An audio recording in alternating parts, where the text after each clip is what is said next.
He was a millionaire on his way to a big meeting until he saw her on the sidewalk. What happened next changed everything. Stay tuned because you are about to watch a beautiful story filled with love, loss, hope, and redemption. Hello, family. Welcome to Storytime Bichali. Kindly subscribe to my YouTube channel, like, and share this video to your friends and loved ones. Your support and engagement encourage me to post more videos. Thank you as you do so. Sit back, relax as we dive into the story. Nathan Carter sat in the back seat of his luxury black Cadillac Escalade, his eyes staring out the tinted window. The city of New York moved around him like a dream he had seen too many times before. Skyscrapers, flashing billboards, and busy crowds passed by as if he wasn't really there, just watching from behind glass, untouched by the noise and the people. He was 38 years old now, a self-made millionaire, CEO of Carter Tech, one of the fastest-growing tech companies in the country. He had everything most people dreamed of: money, power, a high-rise office, a penthouse with a view of Central Park. His face had been on magazine covers. People admired him, feared him, wanted to be him. But none of it ever filled the emptiness he carried in his chest. He thought about her often, not just at night when the city got quiet, but even during board meetings, award ceremonies, and long flights in private jets. Emily Rose. The name still made his heart ache. His first love. The girl he had promised to marry when they were both just kids in high school. She had the kind of laugh that made you forget every bad thing in the world. Her voice was soft, almost like a song even when she wasn't singing. And when she did sing, it felt like time stopped. They were inseparable back then.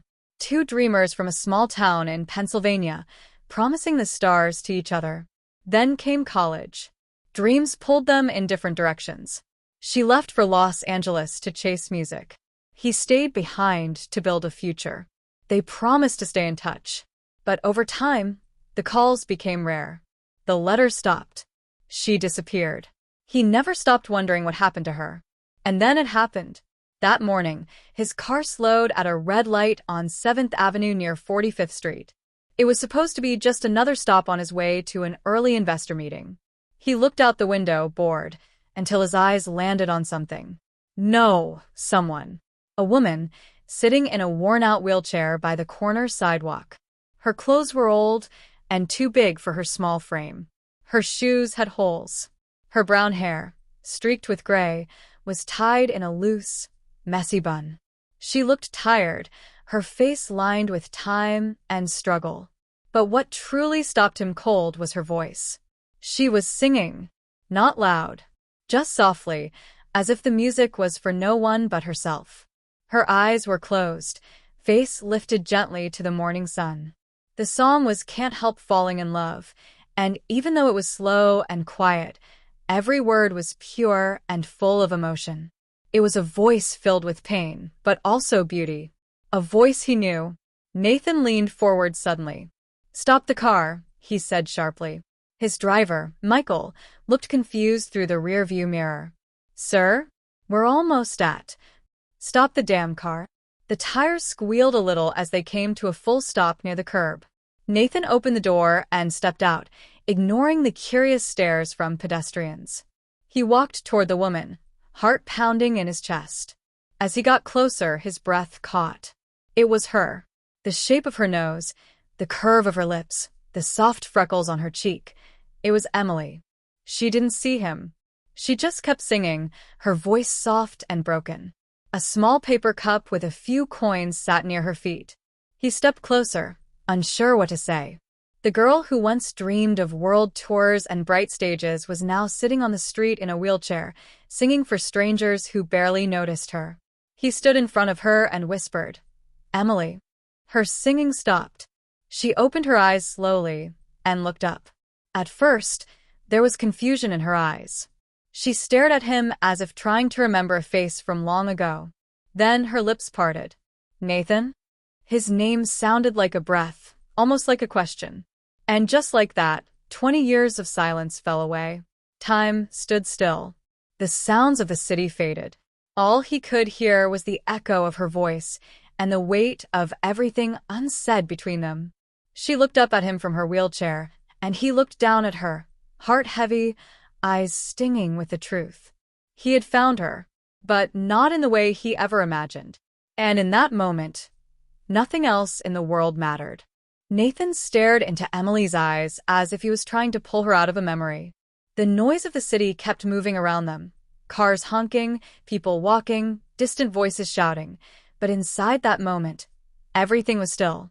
"Emily," he said again, softer this time, as if he was afraid she might disappear. She blinked slowly. Her face was pale, thinner than he remembered.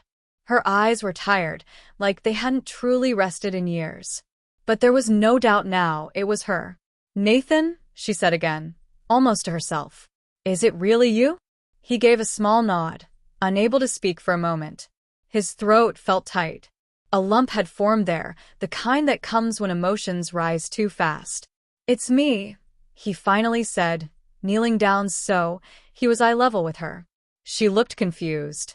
Her lips moved like she wanted to ask 1,000 questions all at once. What are you doing here?" she asked quietly. "I live here now," he said. "I was just on my way to a meeting when I saw you. I didn't expect." His voice cracked, and he stopped himself. "I didn't expect this." Emily's eyes dropped to her lap. She gave a weak, half smile, full of sadness. "Yeah, I didn't expect this either." Nathan glanced down at her wheelchair. The metal looked old, the paint chipped, the rubber on one wheel almost worn through. Her fingers were thin and red from the cold. "What happened, Emily?" he asked gently. "Where did you go? Why didn't you ever call me?" She sighed. It was the kind of sigh that carried years of pain and silence. "I did call once," she said, "after I moved to LA. But you had already changed your number. I didn't know how to reach you. I thought maybe you moved on." Nathan shook his head. "I never moved on. I tried. But it was always you. I looked for you online everywhere. But your trail just vanished." She nodded slowly, her eyes still low. "I was chasing music," she said. "It was going well at first. I had a small label. I was singing in clubs. I thought I was finally getting close." "What happened?" Emily looked up at him, and her voice lowered, quiet and heavy. "I got sick. I had a rare infection that spread to my spine. Doctors said if I'd caught it early, I might have been okay. But I didn't have health insurance. I waited too long." Nathan's face fell. "Is that how you lost your legs?" She nodded. "The infection damaged the nerves. Then came the hospital bills. The label dropped me. I couldn't work. I couldn't pay rent. It all happened so fast. One moment I was singing on stage, the next I was living in shelters. Then on the streets." Nathan's hands clenched. He looked away for a moment, trying to control the anger building inside him. Not at her, but at the world. At fate. At himself. He turned back to her. "How long have you been out here?" "Off and on about 6 years now," she said quietly. "I go to the shelter when there's space. But most nights, I sleep near the church on 14th Street. "Emily," he whispered, pain thick in his voice, "why didn't you ask for help?" She gave a small laugh, not bitter, but tired. "Pride. Shame. Maybe I thought no one would care." Nathan leaned forward, his voice firm now. "I care. I always have." They looked at each other again. Two people who had shared dreams long ago, now facing each other in a moment that neither of them ever imagined. Nathan took a deep breath, then reached out and gently touched her hand. It was cold. She didn't pull away. "Come with me," he said. Her eyes widened. "What?" "Come with me. Right now. I'm not leaving you here."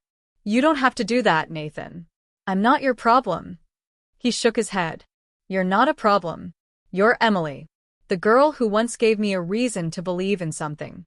And I'm not walking away again." Emily blinked hard, her eyes filling with tears. She turned her head away, wiping her cheek with her sleeve. "I don't even have anything," she whispered.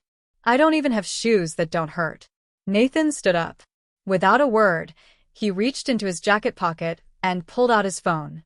"Michael," he said to his driver on the other end, "bring the car around. We're taking a detour." Then he looked back at her and smiled, gently but firmly. "You're coming with me, Emily. No arguments." And somehow, despite everything, her pain, her pride, her fears, she let him lift her from the cold street, place her gently into the car, and close the door behind her. For the first time in years, she felt warm, safe, Scene. the black Escalade pulled into the private garage beneath the Intercontinental Hotel, one of the most luxurious buildings in Midtown Manhattan. Security guards at the entrance nodded as the car passed through. No one stopped Nathan Carter. He was a well-known guest here, a VIP. Inside the car, Emily sat quietly. She stared out the window, her hands resting on her lap. Her fingers trembled slightly, not from the cold, but from the weight of it all. She couldn't believe what had just happened. Just hours ago, she was singing on a street corner, hoping someone would drop enough change for her to buy dinner.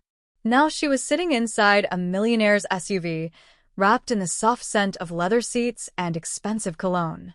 She glanced sideways at Nathan. He hadn't stopped looking at her since they got in the car. His eyes were gentle, but full of concern. "You okay?" he asked softly. Emily nodded. "I think so." He smiled a little. "We'll get you cleaned up. Then we'll talk." She nodded again but said nothing. When they arrived at the elevator, Nathan helped her out of the car himself.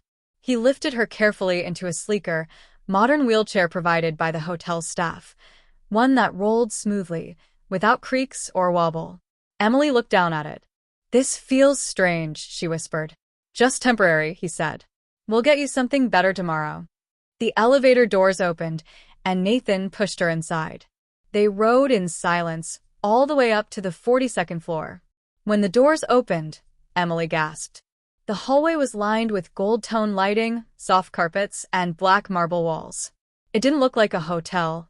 It looked like a dream.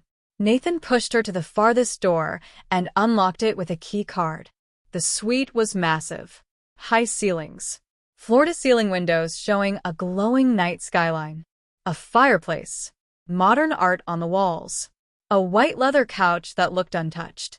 A bedroom tucked behind tall glass doors. Emily's eyes widened. "I don't belong here," she said quietly. Nathan parked her wheelchair by the couch and knelt in front of her, just like he did earlier that morning. "You belong wherever I am," he said. Her eyes filled with tears. "You don't have to do this, Nathan." "I want to," he replied, his voice calm and certain. "But I look like a mess," she whispered. "I smell like the street. I don't even know the last time I had a proper shower. I shouldn't be in a place like this." Nathan reached for her hand and held it. "I'm not looking at your clothes, Emily. I'm looking at you. The same girl I loved. The same voice that stopped my heart on 7th Avenue. She looked down, lips trembling. Her tears spilled freely now. "I lost everything," she said. "My legs. My dream. My dignity." He reached up, gently brushing her cheek with his thumb. "You didn't lose your dignity. Life knocked you down, but you're still here, still singing." She laughed softly through her tears. "That's all I have left." Nathan smiled. "Then that's all we need to start." He stood and walked to a sleek black phone on the wall. He called room service and ordered warm food, towels, fresh clothes, and toiletries. Then he returned to her side. "There's a bath in there with jets and heated water. Let me help you." Emily hesitated, then nodded slowly. With gentle hands and quiet care, he helped her into the bathroom. He turned away respectfully as she undressed, giving her privacy. When she was ready, he helped her lower into the tub. The water was warm. For the first time in years, she felt her body relax. She closed her eyes and let the heat soak into her skin, washing away dirt and pain she had carried for so long. Nathan waited just outside the door. When she was done, he brought her fresh towels and a set of clean, soft clothes the hotel had provided, gray sweatpants, and a blue hoodie. Nothing fancy, but comfortable.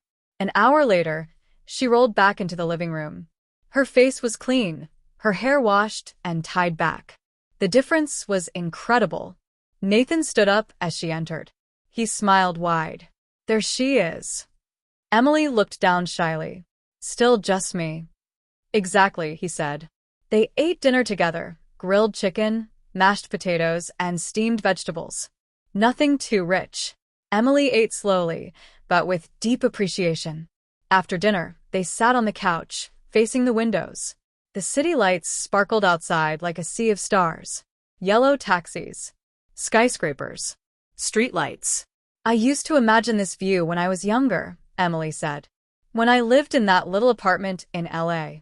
I'd stare at posters of New York and dream of singing here one day. Nathan turned to her. You still can. Emily looked at him, unsure. I'm not who I was back then. Neither am I, he said. But maybe that's a good thing. She smiled softly, then looked out the window again.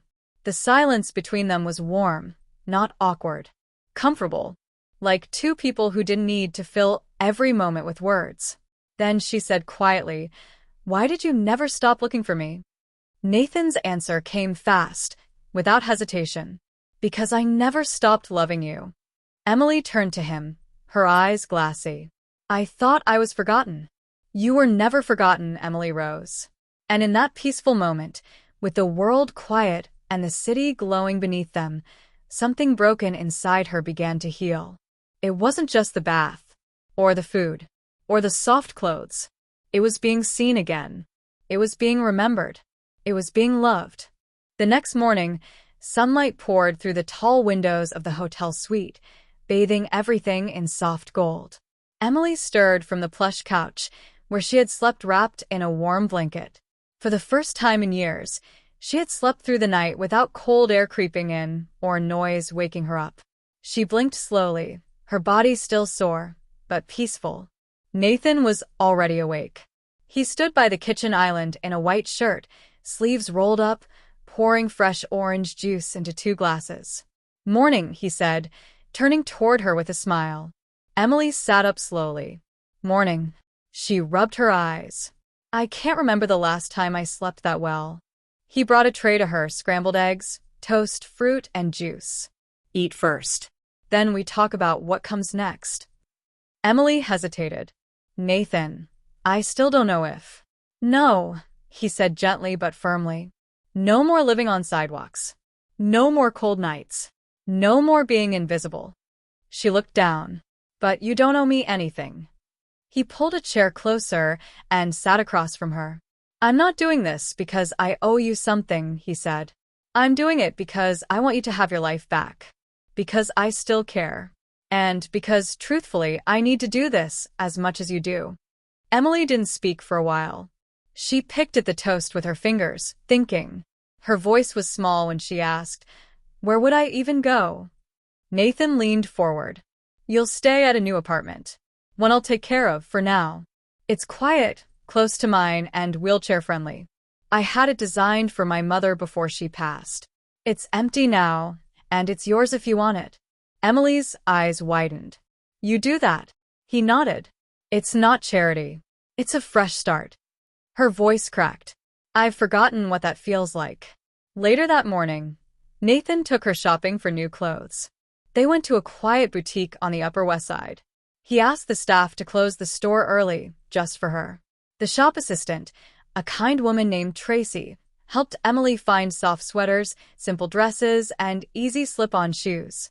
Emily looked uncomfortable at first, but as she saw herself in the mirror, clean, dressed, standing tall in her wheelchair, she began to smile. Nathan watched from a distance. That smile made his chest tighten.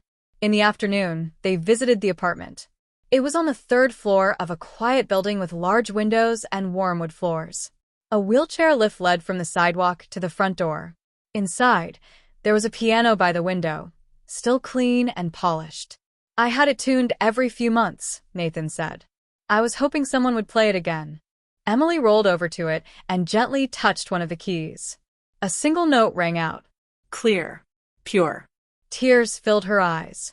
May I? She asked softly. He nodded. She began to play. At first it was slow, shaky. Then, like a river that had been waiting behind a wall, the music poured out of her fingers. Her voice followed, quiet and breathy, full of emotion. It wasn't a full song, just a moment. But it was enough to fill the room. Nathan stood by the wall, watching. listening, remembering. When she finished, she turned to him. "I thought I lost it." "You didn't," he said. "It was just buried." That night, they ordered takeout and sat on the floor, surrounded by empty bags and laughter. They talked about high school, their old dreams, the people they had lost, the mistakes they had made. "I thought you'd be married by now," Emily said, sipping her soda. "I couldn't," Nathan replied. "My heart stayed in the past." She looked down, touched. "You always were the serious one," she said. He grinned. "And you were the dreamer, the rebel, the girl who sang in the rain." Emily laughed softly. "I miss her sometimes." "She's still in there," he said. That night, when he wheeled her to the bedroom and kissed her forehead before leaving, she said quietly, "Thank you, Nathan, for not walking past me." He paused in the doorway. "I didn't find you on that sidewalk, Emily," he said. "I found myself." And with that, he left her to rest. As she lay in bed, her hands folded on her chest, she looked up at the ceiling and smiled. She didn't know what tomorrow would bring, but for the first time in years, she wanted to see it. The days that followed felt like a slow sunrise in Emily's life, one that warmed her soul after a long, cold night. Every morning, Nathan checked in, either by phone or in person. He never rushed her. He didn't push. He simply stayed close, offering quiet support and calm presence. Emily spent hours at the piano in the apartment. The more she played, the more her hands remembered. Her voice returned in pieces, soft at first, but stronger each day. Sometimes, she cried after singing, not from pain but release. One morning, while humming an old melody, she paused and stared out the window. She rolled over to her notebook, grabbed a pen, and began writing. The first line came easy. He didn't look away when the world did. That one sentence opened a flood inside her. She kept writing, verse after verse, lyric after lyric, until pages were filled. By the time she was done, her hands were shaking and her eyes wet.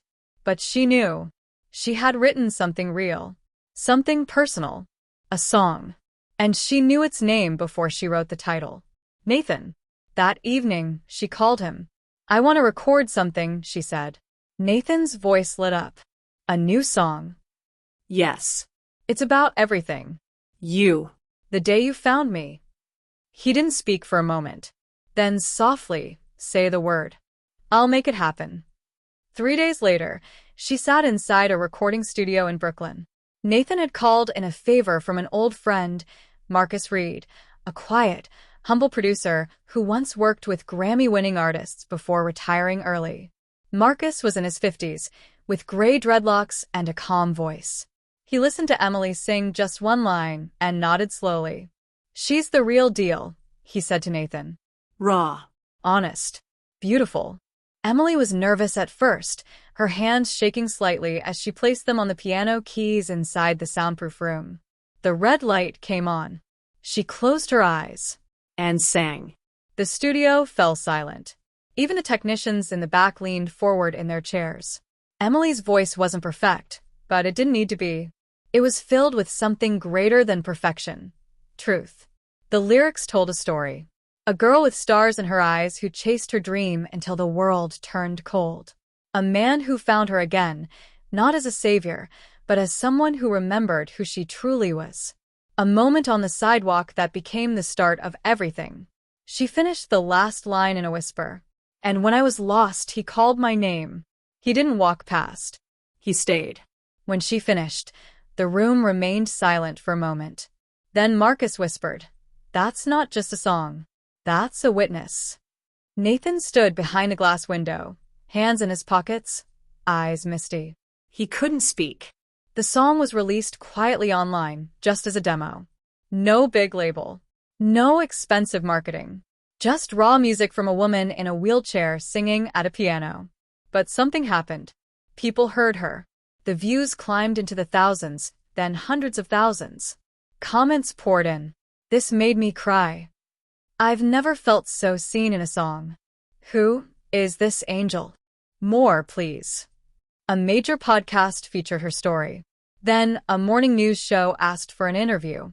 Within 2 weeks, Emily Rose was trending online. The world had forgotten her once. Now it couldn't stop listening.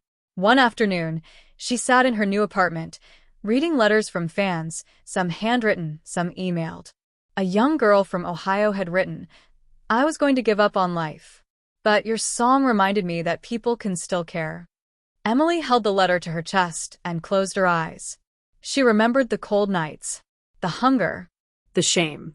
Now people were calling her brave, strong, inspiring, but she knew the truth. The real hero was Nathan. That evening, she performed the song live for the first time at a small charity concert. The stage had been adjusted for her wheelchair. The lights were soft. The crowd was small, maybe 100 people. Nathan sat in the front row, hands folded, eyes focused only on her. She looked at him before starting. He nodded once. She sang Nathan from beginning to end. When she finished, no one clapped right away. They were too stunned, too moved. Then the room exploded with applause. Some stood. Others wiped their eyes. Nathan stood too, but he didn't clap. He walked slowly onto the stage, took her hand, and kissed her cheek. The crowd roared louder. Emily looked into his eyes and smiled. "You gave me the voice back," she whispered. "No," Nathan said. "It was always there. I just listened." The next morning after the concert, Emily sat by her window, the early sunlight glowing on her face. Her fingers gently traced the piano keys, but she didn't play. She was thinking, remembering. The stage. The applause. The way Nathan looked at her like she was the only person in the room. She turned in her wheelchair and wheeled herself into the kitchen. Nathan was there, sipping his coffee, reading something on his tablet. He looked up when she entered and smiled. "You're glowing," he said. She chuckled. "I feel different." Nathan stood and walked over to her. He knelt beside her, just like the first time he saw her again. "Emily," he said, setting the tablet aside, "there's something I've been wanting to ask you." Her eyes searched his. He reached into his pocket and pulled out a small, velvet box. Her breath caught in her chest. "Life took you from me once," Nathan said gently, "but it gave you back. I don't want to waste another day." He opened the box. Inside was a simple but beautiful ring, white gold with a soft sparkle, nothing flashy, just elegant. Just like her. "Will you marry me?" Tears filled her eyes instantly. "Yes," she whispered. "Yes, Nathan. 1,000 times yes." Nathan smiled and slid the ring onto her finger. He kissed her gently, and she rested her forehead against his. They stayed like that, quiet, close, content. Two people who had walked through storms, now finding shelter in each other. 2 weeks later, under the soft warmth of a spring afternoon, they stood on the very sidewalk where everything had changed. 7th Avenue and 45th Street, where Nathan had first seen her singing in the wheelchair, where the world had moved past her, but he had stopped. Now, the corner was dressed in white flowers. A simple white tent stood over the spot. Chairs were set up for family, friends, and a few familiar faces who had followed her journey from the first song to the stage. Emily wore an elegant ivory dress that flowed over her lap and draped softly around her wheelchair. Her hair was curled loosely and pinned back with soft white flowers. Nathan stood beside her in a dark gray suit, one hand holding hers, the other nervously squeezing her palm. The priest stepped forward. "Dearly beloved, we are gathered here today not in a grand hall or castle, but in a place far more meaningful. A place where two lives touched again, where love was found in the most unexpected way." Nathan smiled. Emily looked up at him, her eyes shining. The vows were simple, honest. Nathan said, "You are the music in my silence, the light in my darkest moment. I will never walk past you again. I will walk beside you always." Emily whispered, "You saw me when no one else did. You believed in me when I forgot how to believe in myself. I am yours, not because I need saving, but because you make me strong." The crowd was quiet, many in tears. The priest said, "Nathan, do you take Emily to be your wife?" "I do." "Emily, do you take Nathan to be your husband?" "I do." "You may kiss the bride." Nathan knelt again, just as he had the day he found her. He leaned in, kissed her softly, and the crowd burst into cheers. From across the street, people watched. Some paused mid-step. Others smiled, recognizing the woman who once sat right there, singing for coins.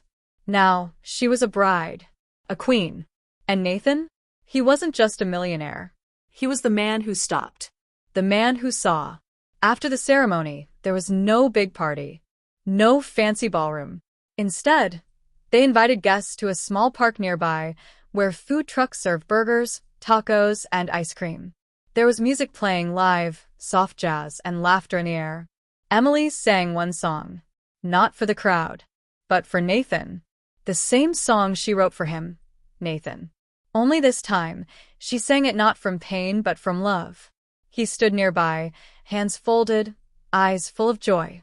When she finished, he walked over, kissed her hand, and whispered, "You've always been my favorite voice." That night, they returned to her apartment. Now their apartment. Nathan carried her across the threshold, just as she laughed and told him he didn't have to. "I want to," he said with a grin. "Always." She touched his face, eyes soft with love. "This feels like a dream," she said. He looked at her, serious and sure. "No, Emily. This is the life we never stopped believing in." They sat by the window as the city lights flickered below. Two souls, once broken by time and trials, now whole again. Together. Forever. That brings us to the end of this video. I hope you enjoyed it. If you do, kindly subscribe to my channel, like, and share this video to your friends and loved ones. Thanks for watching.